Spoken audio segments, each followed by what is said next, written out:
Hello, welcome back to my channel Christian Faith and Fiction. My name's Lou, and today I want to share with you how I got on with my 2021 reading goals and what goals I've set for 2022.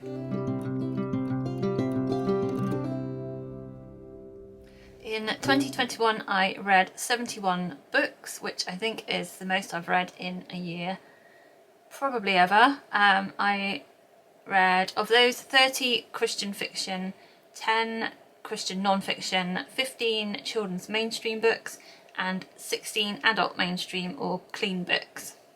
Breaking that down into genres, that's 2 biblical fiction books, 10 children's and adult classics, 13 children's and adult fantasy books, 10 historical fiction books, 16 mystery and suspense books, 10 non-fiction books, 9 romance books, and 1 poetry collection. So I think I read quite a variety of different genres.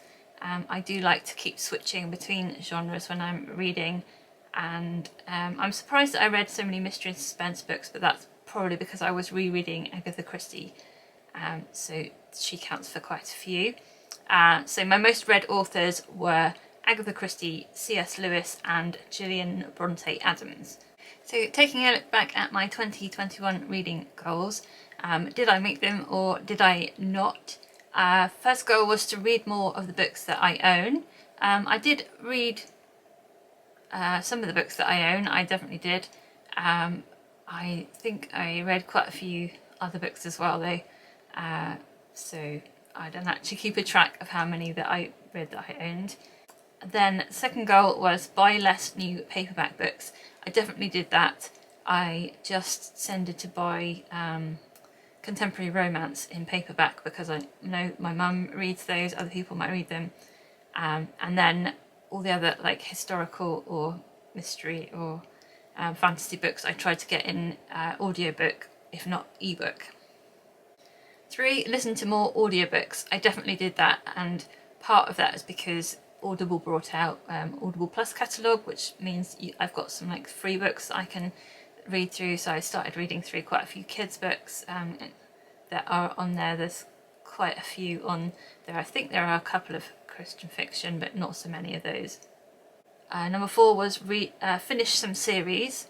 I definitely finished the Songkeeper, I think it's called the Songkeeper Trilogy by Gillian Bronte Adams. I finished Rosanna M. White's Codebreaker series, and I finished Colleen Coble's, is it Pelican Harbour? I'm not sure what it's called, but the first book's called One Little Lie. I've got some other series that I haven't finished yet, and I started some as well, so I guess it all evens out. Number 5 was read the New Testament. I did that. 6, read a commentary. I didn't do that. I didn't read a biblical commentary. I've got some sitting on my shelf, but I did not read them. 7, new to me authors I want to read. Jen Turano, no. Sharon Hink, no. Michelle Greep, I did read her book. And Denise Hunter, I did read her new book as well. So 2 out of 4, 50% of those I did. Number 8, read the Epic Bible. I did not complete that. I dipped in for a few different stories, but I didn't read it all the way through. Number 9, finish 3 more classics. I thought that I was not going to be able to do this because I DNF'd 1984 and I didn't start the Jane Austen books that I was hoping to reread, but I did end up reading A Christmas Carol, and then I read some children's classics which I actually really enjoyed, and that's something I quite like to carry on with this year. Number 10, read 36 books. So I definitely read more than 36 books. That was on my kind of 3 books a month was my kind of level of reading in the years before. So I've pretty much doubled that almost. So that was great. And then 11, reread the Chronicles of Narnia, and I definitely did that, and I vlogged all of those books, so I'll try and leave the playlist down below if you're interested in seeing those. So I had mixed results for that one. Some I excelled in those goals, some I just didn't get there at all. I guess that's pretty par for the course. So my 2022 reading goals, I want to read through the NIV Bible. I want to reduce my hard copy TBR by half to 22. So I counted up how many books, these are all the books behind me that I haven't read yet. So I would like to halve the number of books I've got on there, so that I've got space to get any more books that I want to. So I counted 44 books on there, so that means I need to get it down to 22.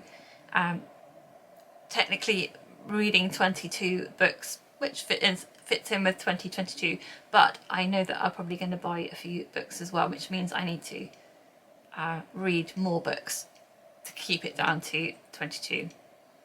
Number 3, I'd like to read 3 new to me authors. I'm not going to specify this time which ones I want to read, but I'd like to keep branching out and trying new books and new things. So that three new authors. I'd like to read 2 or more classics, and as I said before, I really enjoyed reading the children's classics. Apart from anything, they're shorter, a lot shorter than like the really chunky adult ones, and they tend to be a lot more whimsical and fun to read than like 1984 was quite. I just got bored, that's why I DNF'd that one. So yeah, I'm on the lookout for some good children's classics. And okay, number 5 is like I wouldn't say a controversial one, but it's maybe an uncommon goal, and that is I want to read more slowly. Now, I think a lot of people on BookTube probably are saying that they want to read faster as a goal and they want to read more books than they have before. I actually want to read more slowly. I've made a deliberate attempt to, well, I've deliberately changed the speed that I'm listening to audiobooks on the app, and I've slowed it right down. I did get to like twice the speed, that 2.0 speed, and I can kind of understand it and get into it, but I just feel like I'm not enjoying it quite as much, not grasping everything and not really kind of sinking into the narrative in the way that I want to. So I've gone down to I think 1.3, 1.25 speed, and I'm hoping that I'm just going to enjoy the books more. So I think this will mean that I'm going to read less books this year, especially if we come out more, like the worldwide situation eases off a bit and I get to be a bit more sociable and go out and do more things. Yeah, I think I'll probably be reading less books, and I think that's probably an unusual goal. Number 6, I have tons and tons of ebooks that I haven't read. Now, I don't mind having a lot of ebooks around because they don't take up any space, so it doesn't really matter, but I do want to read some of them. I need to make myself read them. It's not my preferred format for reading, but they are collecting, and so I'm going to put up my goals anyway to spend 1 month just reading ebooks. So I think that will be a good way to read some of them anyway. And then finally, number 7, I want to read 40 books. I've upped my goal from last year, but nowhere near. I'm not going to put it anywhere near the total that I got to last year. I think 40 books is doable, but also it will make me, I can read more slowly at that speed too. So my priority to read books I've picked, I want to read a C.S. Lewis non-fiction book because I've got a selection, they're hidden at the moment behind. So one of those, I'd like to read the C.S. Lewis Space Trilogy. I think it was Holly who said from Lovely Day with Holly, who also wants to do that, or one of the books. This book there, I've got like a chunker book with all 3 books in it, and I have never read that book before. I've never heard of it until recently, so I'm a little bit unsure whether I'm going to like it or not, because I think if it was brilliant, wouldn't people know about it more? But maybe it's just because Chronicles of Narnia have been like made into film and television that we know more about those. So I'm really interested to read that. I want to read a Melanie Dickinson book because I've got her whole Hagenheim series, and I think I've got 5 books I haven't read from that one yet, so I'd like to get to that one. I like to read Tacos for Two by Betsy St. Armand because that's the first book that's on my TBR for January that I want to read, so I definitely want to read that one. And then The Case for Heaven by Lee Strobel, which is over here. That is a non-fiction book to do with heaven. I think that's going to be really encouraging, and I like to read that one this year. Then I just have one writing goal, and that is to increase my output on my Bible commentary that I am putting up on my other blog. I have one that goes with this channel that's to do with fiction, and then I have one called The Bible Community, which is like a Bible study kind of blog where I am writing up my notes on all of my journal notes over 25 years of spending time with God. I'm writing them all up in a kind of devotional commentary style, and last year I put out 12 chapters of the Bible, Genesis 1 to 6 and Matthew 1 to 6. But I'd like to get some more out more quickly because I've got lots and lots of notes. It's just taking me a long time to put them into a format that other people would understand and that I'm comfortable with putting out, that it's not going to be like heretical or going off, taking people off in the wrong direction. And it also needs to be grammatical, and I don't write in grammatically correct sentences, so it takes quite a long time to process it, but I'd like to increase the amount I can put out on that. And then my channel goals, I actually got a new camera. I've not had a proper camera to film on for the whole of the time I've been on YouTube. I've been filming on my phone and my front-facing camera on my iPad, and they've been perfectly serviceable, but I'm really excited to have a new camera, and it is a little more complicated, and at the moment I've just got it in the kind of point and shoot with a few extras mode, but I would like to learn.